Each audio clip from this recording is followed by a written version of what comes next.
In the Anglican Cycle of Prayer, we pray for the Church in the province of the West Indies, which is comprised of 8 dioceses spread out across Aruba, Jamaica, Barbados, Bahama, Trinidad and Tobago, Belize and Guyana, the northeastern Caribbean, and the Windward Islands. Christianity first arrived in the West Indies with Christopher Columbus in October of 1492. Though Columbus was driven by a desire for gold and glory, he also saw himself as a missionary, hoping to find a shorter route to the east in order to hasten the evangelization of the world and thus the second coming of Christ.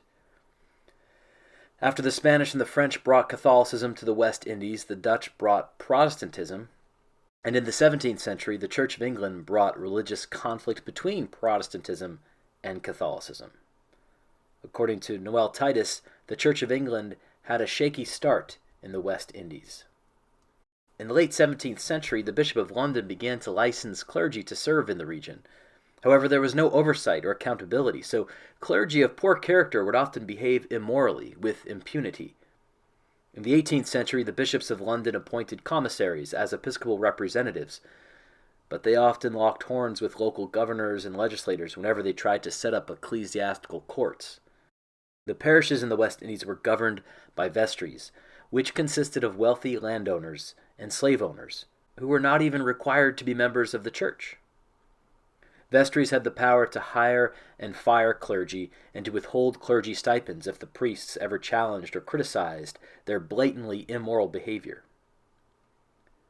Chattel slavery was the dominant social issue in the West Indies during the 17th and 18th centuries. For the most part, the church failed to instruct slaves in the basic tenets of the Christian faith, but this was mostly because the vestry members did not want their slaves educated, and they exercised considerable control over the clergy. In the late 18th century, Bishop Bailby Porteous became involved in the selection and formation of clergy in the region and began to focus on the conversion and religious instruction of West Indian slaves, especially in the Leeward Islands and Jamaica. Also in the early 18th century, a sugar plantation owner named Christopher Cotterington donated land to the SPG, the Society for the Propagation of the Gospel in Foreign Parts. And he donated the land to the SPG to establish a religious college in Barbados. Cotterington College was the Anglican Communion's first theological college and still exists today as one of the oldest theological schools in the Americas. Unfortunately, Cotterington's will demanded that slaves continue to work on the property, which made the SPG, the Society for the Propagation of the Gospel, a slave-owning organization, a situation that aroused significant criticism from evangelicals and abolitionists.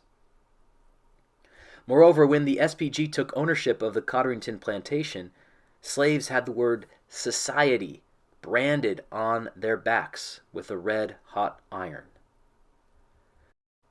Theological education and education in general have been the saving grace of the West Indies. They have been vital to the implementation of what has been called the gradual abolition of slavery in the West Indies, which was spurred by Anglican evangelists in the late 1700s and early 1800s. The Reverend James Ramsay, a Scot from Aberdeenshire, served as a parish priest in St. Kitts, and he was a vocal abolitionist who became a major influence on William Wilberforce. In 1824, 2 bishops were finally appointed, Bishop Coleridge in Barbados and Bishop Lipscomb in Jamaica, who both helped liberate the church from the clutches of the plantocracy, as slavery was finally abolished in the 1830s. Former principal of Cotterington College, Noel Titus, writes, "The implanting of the church began in an atmosphere of conflict with the struggle of Englishmen for certain rights against a determined monarch. In 1823, the West Indies was caught up in a struggle for basic human rights by and for the majority of the population. The difference was that whereas the fight in England was against a single monarch, in the West Indies, the prevailing social and economic system produced many monarchs. Although white Anglican clergy in the West Indies were slow in raising up clergy of color, the Reverend Percival William Gibson was elected as the province's first black Dawson Bishop of Kingston in Jamaica in 1955. And the province's first Archbishop of color, G.C.M. Woodruff, was elected in 1980. The province participated in the formation of the Caribbean Conference of Churches and engages in ecumenical and interfaith dialogue while continuing to invest in education through schools like United Theological College of the West Indies and Cotterington College. May we keep all this in mind as we hold the Church in the province of the West Indies in our hearts.